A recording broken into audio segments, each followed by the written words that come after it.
Hello, math students.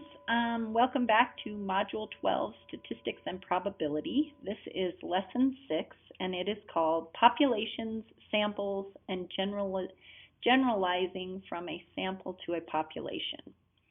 Some of you may be going, wait, what a minute, Statistics and Probability. Yes, we are circling back around because we need to do a little bit of a review and some knowledge gaining about how to deal with statistics.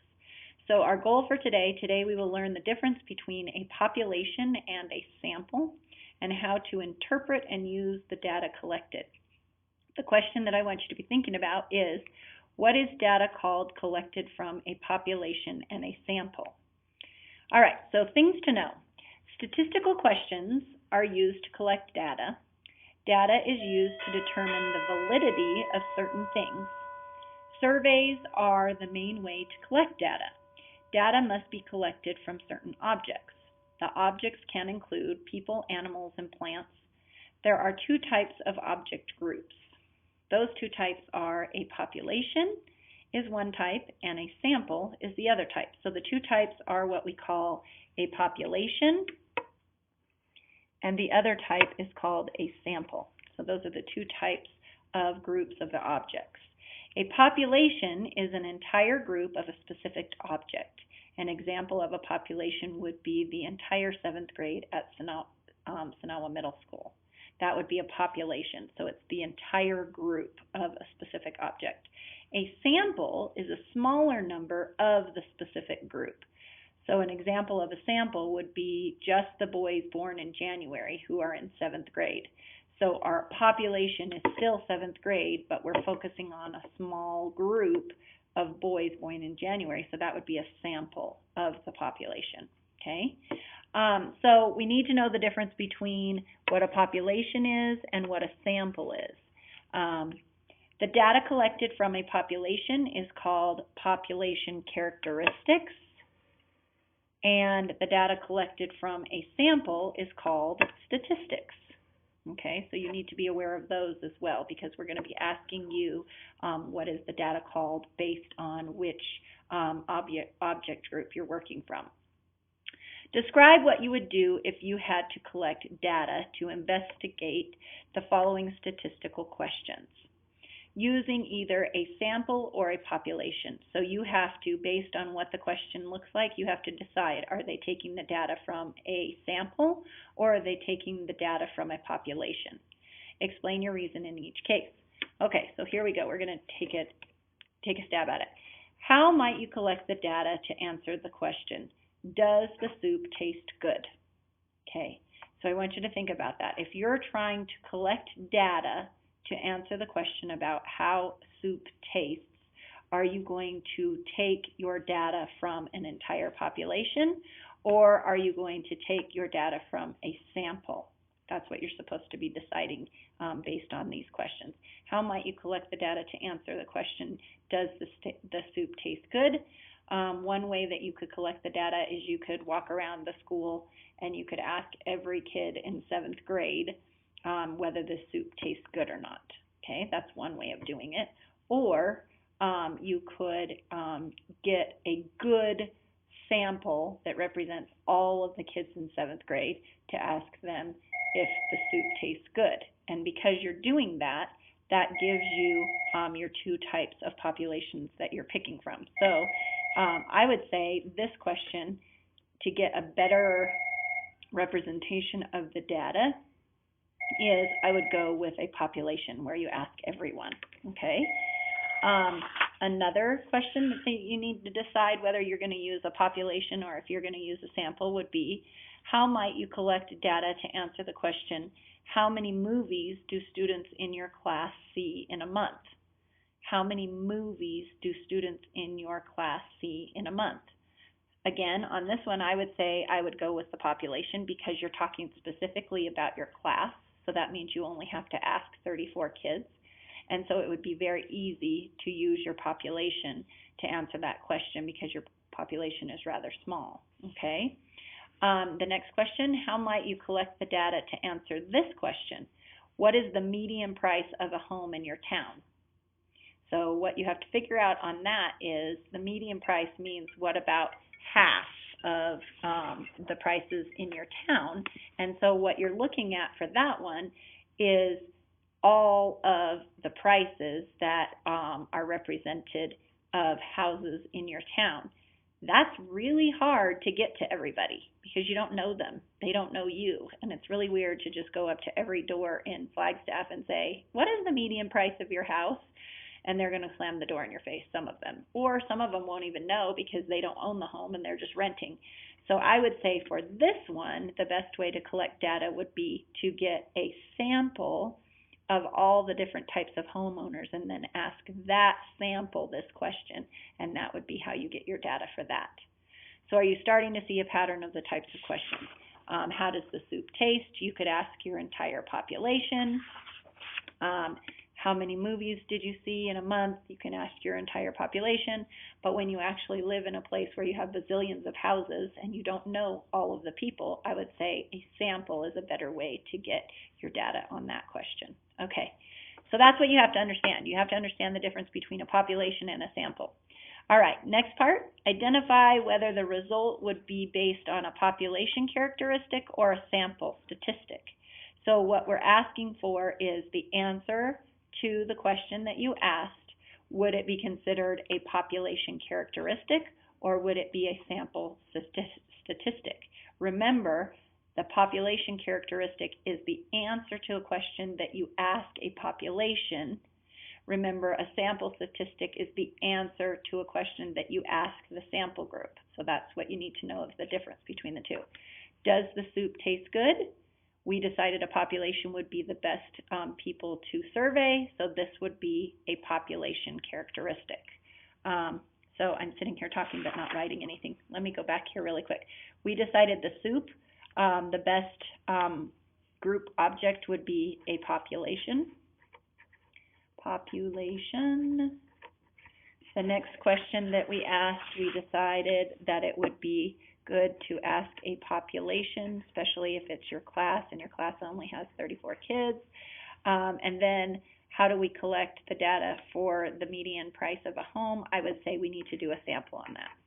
Okay, so catching up, I have to write those down. Okay, so now we're deciding what the answers would be to each question. Does the soup taste very good?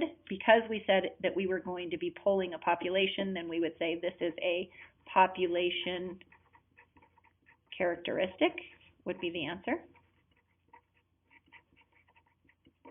Okay. How many movies do students in your class see a month?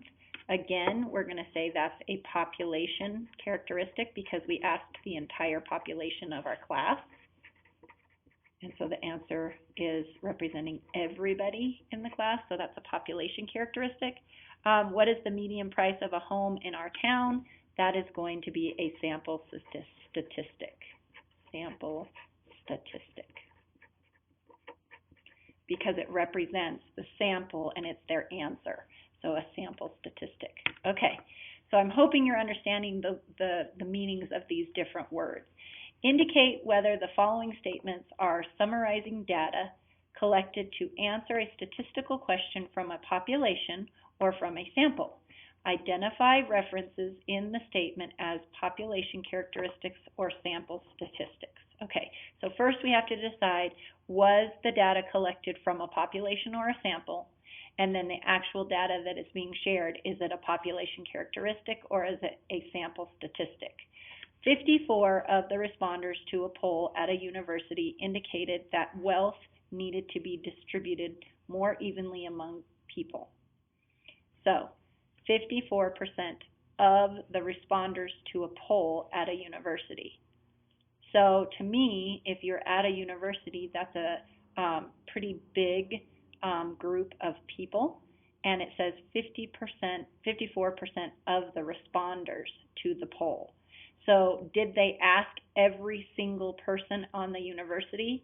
No, they only asked the responders. So since they are responders, responders mean people who actually take the poll. They didn't make everybody do it, they only had people that volunteered to do it. So I would say that that's a sample, right? Because not everybody had to do it. So we're going to say this is a sample. And then our answer, 54%, is a sample statistic. Do you understand what it's asking us to identify? Okay, so that's what they want us to do for each one of these practice problems. Okay, so now let's try another one. Are students at Bayshore School District proficient on the state assessments in mathematics? In 2013, after all the tests were taken by the students in the Bayshore schools were evaluated, over 52% of those students were at or above proficient on the state assessment.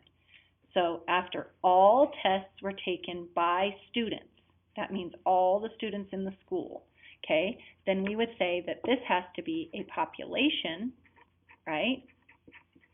And then we would say 52% represents a population characteristic.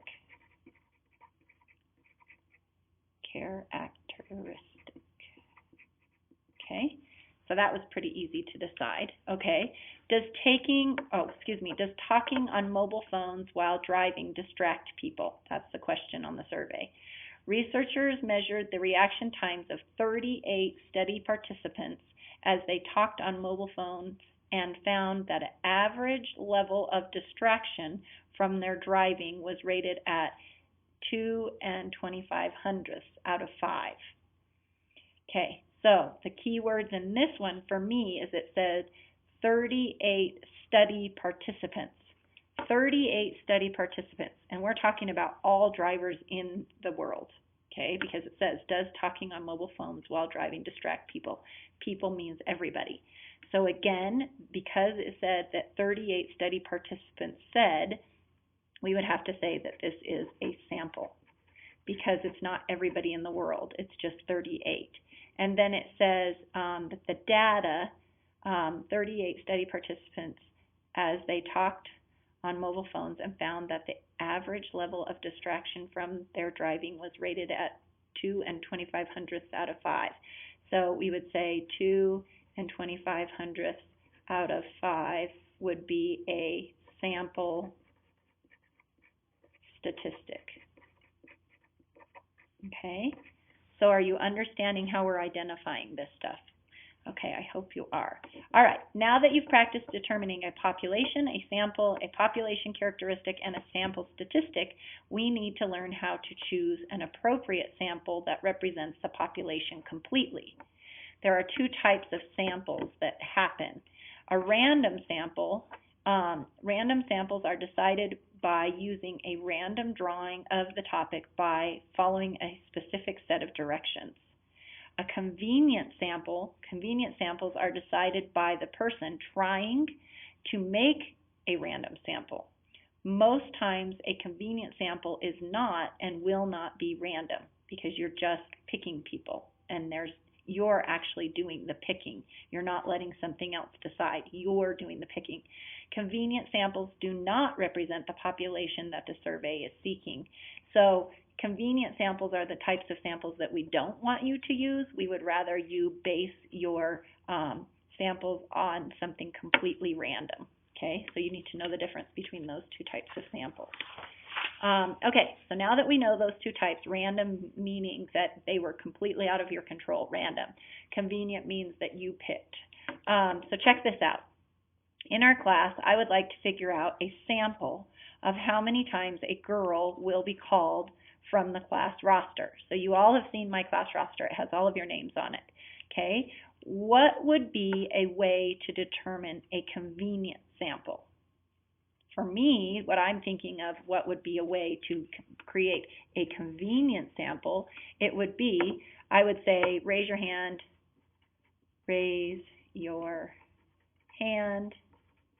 if you are a girl and have been called. Okay? The reason why I'm saying that for a convenient sample is there's nothing random about it. If you're a girl and you're raising your hand, and if you've been called already, then that shows me a convenient sample of who was a girl that's been called on. Convenient means that it's easy. It means that you quickly pick. It's very controlled. Whereas what would be a way to determine a random sample? We could say the random sample would be determined by using sticks. So I would say, what would be a way to determine a random sample? I would say use sticks to call numbers from the class roster.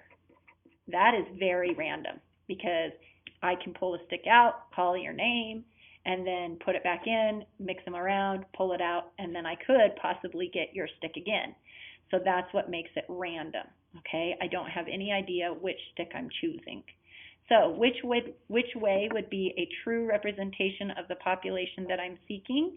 I would definitely say the random sample would be a true representation because the population that I'm seeking is everybody in the class being a girl.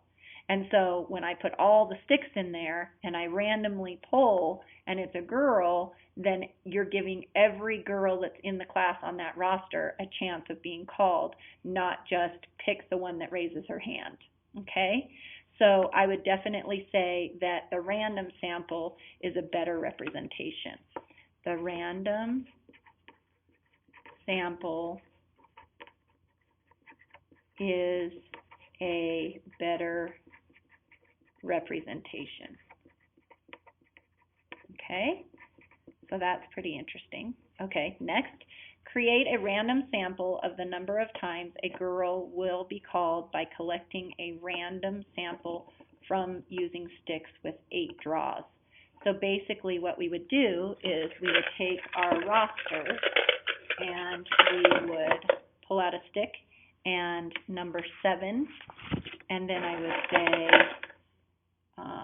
number 19, number 6, number 14, number 16, number 20, 1, 2, 3, 4, 5, 6, number 11, and number 26. So then after I pulled all 8 of these sticks, the random sample is whichever ones of these sticks would be the girls. And this would be a true random sample because every person that's in the class is represented by a number on the roster, and I take the sticks from everybody in the population, and then I have to decide when I call their numbers which ones would be girls, and then that's how you would determine your random sample, okay? So to do this, we basically pulled 8 sticks,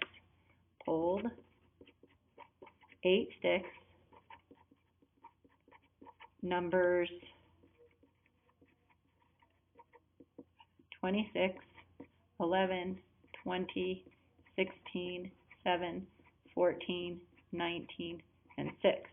And whichever girls in our classes are represented by those numbers would be the random sample that got pulled, okay? And remember, they have to be girls. So if these numbers represent boys on the roster, then their number would not be called because they're not a girl, okay? So that's how you would figure out a random sample. Is the random sample representative of the population of our class?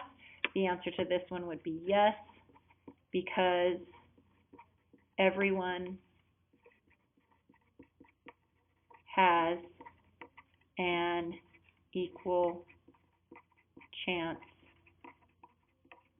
to be called. Okay? So that's how we figure out the difference and the validity that we need to have random samples rather than convenient samples, because we want it to be representative of all of the population that we are getting data from. Okay. So, phew, holy cow. Welcome back to statistics for that first lesson of statistics. Let's quickly go over what we were supposed to learn in this lesson. Today we will learn the difference between a population and a sample, which we did. A population is the entire group of the object. A sample is a small number of the specific group. We also were going to learn how to interpret and use the data collected. So we did that by being able to figure out if it was a population characteristic, so answers to questions that were based on population. Answers to questions that were based on statistics would be the sample answers, right? And then we also learned how to decide what it would be. So how do you decide whether it's considered a population or a sample, a population characteristic or a sample characteristic? And then we actually had to read specific data that was collected and decide, would it be a sample and a sample statistic, or would it be a population and a population characteristic? So that was pretty interesting. And then we moved on from our knowledge of the differences between a population and a sample to how do you make sure that your samples that you're trying to get are random. And so to finish that off of figuring out how to make sure that your samples that you're getting are random is that they have to be broad enough to cover the entire population that you're looking for. So personally picking is not a good way to do it because that's called convenient, whereas randomly doing it, like when you pull sticks to get someone's name, that is truly representing your entire population because the sticks determine how quickly it happens. All right, question for the lesson, and then I think we're finished with this first lesson on statistics. What is data called collected from a population and a sample? Data collected from a population is called population characteristic. Data collected from a sample is called sample statistics. All right, guys, I know it's a ton of vocabulary, but hopefully you'll be able to wrap your mind around this and we can get some work done with this statistic information. That's all I have for you. Talk to you soon. Bye.